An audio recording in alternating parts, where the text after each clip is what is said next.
বন্ধুরা আমার বাড়িতে দেখো এতগুলো বাসি ভাত বেঁচে গেছে, তো কী করবো এখন ব্রেকফাস্টের জন্য ভাজা করে নেব।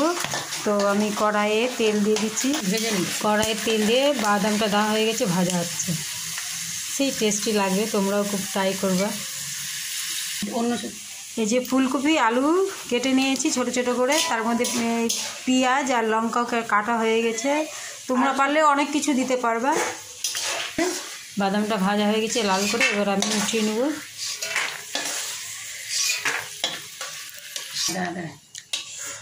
বাদাম উঠানো হয়ে গেছে, দেখো কত সুন্দর টেস্টি ভাজা। এবার আমি আলু আর ফুলকপিটা ছেড়ে দিলাম, এর মধ্যে হালকা করে লবণ আর হলুদ দেবো,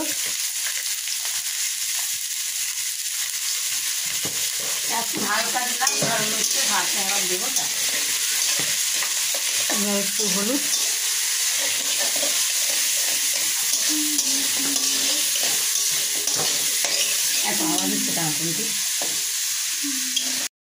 যে দেখেন কি সুন্দর লাল করে ভাজা হয়ে গেছে। এবার আমি পেঁয়াজটা দিয়ে দেবো, পেঁয়াজ আর লঙ্কা কুচি এই যে আমি দিয়ে দিলাম। এটা হালকা করে ভাজা হয়ে যাবে সুন্দর করে, তখন আমি ভাতগুলো দিয়ে দেবো।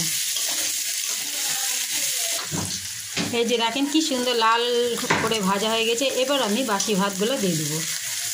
তো আমি এবার বাসি ভাতগুলো দিচ্ছি, অল্প অল্প করে দিব আর নাড়বো। সকালে এটা আমাদের 10টার ব্রেকফাস্ট হয়ে গেল। তোমরাও এরকম বাসি ভাত থাকলে এরকম করে খেতে পারবে, খুব সুন্দর লাগবে খেতে। এতে অনেক জিনিস দেওয়া যায়, কিন্তু আমি এটা শুধু আলু আর ফুলকপি দিয়েই করলাম।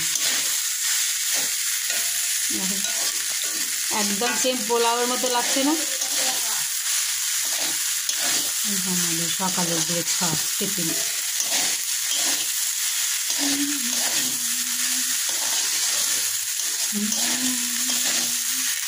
এবার আমি বাদামগুলো দিয়ে দেবো, বাদাম ভাজাগুলো।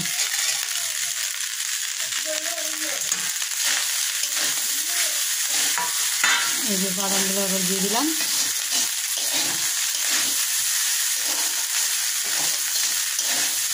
লবণ দিতে হবে না, একটু হালকা করে, ভাতের জন্য লবণটা দিব। আগে লবণ দিয়ে দিলাম, তো ওই যে ভাতটা দিলাম ওই জন্য একটু হালকা করে লবণটা দিয়ে দিলাম।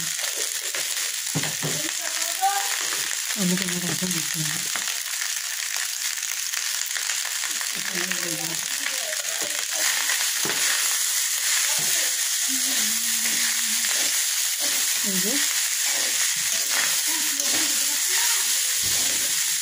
খুব সুন্দর, আপনারা বাড়িতে এটা করে খাবেন। বাকি অনেক ভাত থাকলে এইভাবে ভেজে খাবে। অনেক কিছু দেওয়া যায়, তো আমাকে বেশি জিনিস ভালো লাগে না। এখন শীতের টাইমে ফুলকপি, ওই জন্য ফুলকপি কেটে করলাম, নাহলে পেঁয়াজ আলু আর বাদাম দিই। তো এটা আমার এখন রেডি, আর একটু হলে এটা নামিয়ে নেব। তো এই যে আমাদের ভাত ভাজা একদম রেডি, এবার নামিয়ে নেব। ক্যামেরাতে না তো হয়ে যায়, ধোঁয়া পড়ে যায়, ওই জন্য কালারটা ধোঁয়া হয়ে যায়। এই যে আমাদের ভাত ভাজা রেডি।